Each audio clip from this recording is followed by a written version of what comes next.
Sywell, for Tenchfishers, it was like the Redmire of tench fishing. Yeah. It was that water that everyone wanted to fish. And although I was never here at the time to experience it then, people say that there used to be a queue in the car park when the gate opened in the morning, and people would race round and you couldn't get a swim.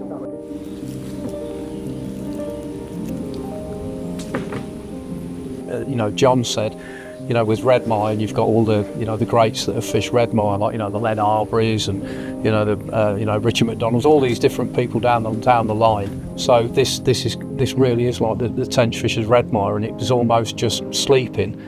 And David was like, well, we're going to wake this up here. David had been doing it as a one-man band for quite some time, and there's only so much you can do when you're working with a family, trying to do a side project like that. And very sadly, David was diagnosed with cancer. Yeah, he was diagnosed with cancer in probably June 2015, and it was quite an aggressive form of cancer, a sarcoma, and he'd got lots of plans, and he went very quickly, but he met John, and he'd been to see him while he was in the hospice for a few days, and they hatched a bit of a plan, I think. Well, obviously I wanted to see David anyway, and while I was visiting him, he said to me, John, would you mind taking on the project or helping see it through? And he'd had conversations with you, Mark, and I'm sure it was, his passing was a real surprise, wasn't it? How quickly. And I'm sure David would have had you to come and see him as well if he'd been around. But yeah, so sadly I was the last person, I think, in the Tenchfishers to see David. He was actually due to come home the next day, but hey, that didn't happen.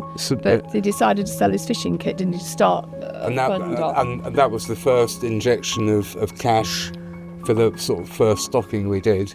The extra impetus of his untimely and terribly sad passing just give it that extra drive, I guess. And I got to find out how much fishing tackle was really worth. It wasn't as cheap as I thought, because it raised quite a bit of money. In those last few days of his life, it really was, obviously John's been to see me, and, I just sort of text back and promised him faithfully that his legacy, his work would be carried forward. And then when we had the moving tribute ceremony here, when Dave's memorial service, afterwards we just stood together, and it's, as John said, it was almost like you turbocharged it, because when you've got that raw emotion and you think, hang on a minute, to carry, to basically carry that project forward now is almost like an honour. When you're at somebody's memorial, you think, well, yeah, of course we're going to carry this forward. Come by fair means or foul. But the group got totally behind it. Yeah, absolutely. They really did. I mean, I'm always so very humbled every year, because when you did it the first year, I think, oh wow, that's absolutely fabulous, and so here we are 7 years later, and it's still going on. It's fabulous, absolutely amazing. Yeah. The mainstream has been our annual fishing, where all the Tenchfish, sort of 20 to 30 Tenchfishers come and fish for a weekend. We have a massive raffle. The Chacker Box have been awesome right from the very beginning.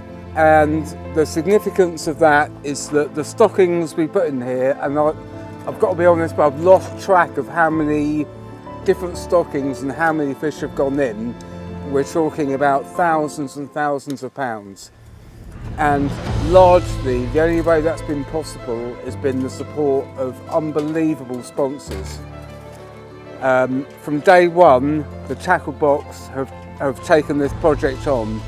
Literally, I don't even want to embarrass him by mentioning the amount of the value of prizes that they put in every year.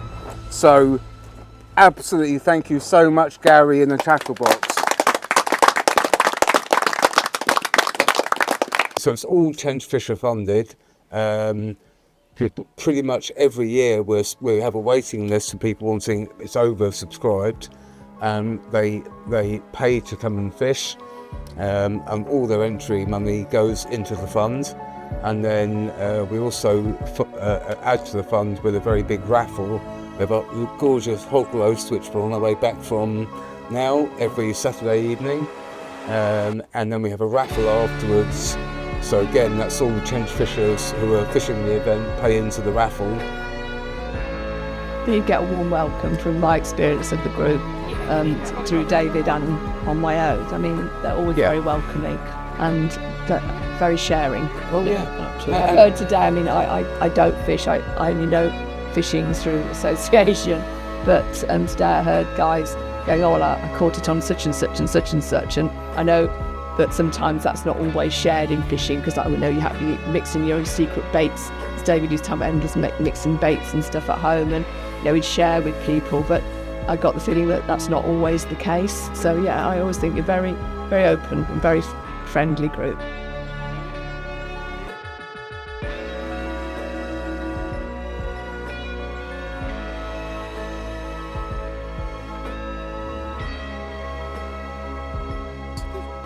I just wonder how old it is. I wonder if it's one of the ones that Dave put in at the very start. Philly's our president now, but Philly's the sage of the group, really, isn't he? He'd blush if when he hears that, or if he hears that. Phil's words were at the time, and he said yes, that you know, we could fail, he said, but it's better to fail trying than actually not to try at all. And that's been basically a watchword that's always been in the back of my mind as we've gone on.